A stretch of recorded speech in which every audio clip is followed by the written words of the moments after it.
it turns out that when meditation works, it gives you a skill set that allows you to experience physical and emotional discomfort with uh, greater poignancy, but less problem.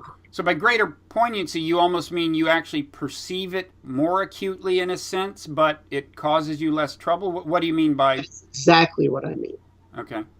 That so you learn how to escape into discomfort.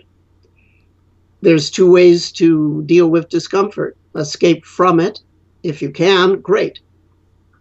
But what if you can't? Well, if you can't, it's good to have in your quiver of life arrows, so to speak, the ability to escape into it. Then you sort of have your cake and eat it too. You experience the richness of being human, and part of that is uncomfortable. Mm-hmm. But the sense of problem, the sense of suffering is diminished. Mm-hmm. So now how that takes place, well, that's at least an hour talk.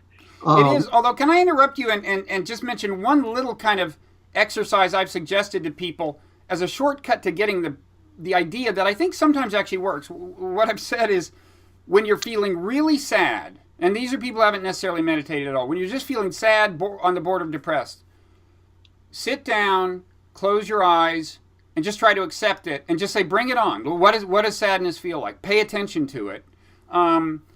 Just accept it. Just close your eyes and examine the feeling of sadness. Get closer to it. And some of them do report, although they haven't meditated, that oddly they do sense some of the kind of diminishing of the suffering. And you know what I mean? Well, I totally. Of course you do.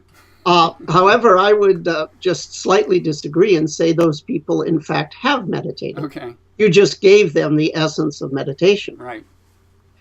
Remember, you don't have to have your eyes closed and be sitting on the floor. What did you have them do? You had them focus on the discomfort. You had them try to be precise about the discomfort. And you had them try to not fight with the discomfort.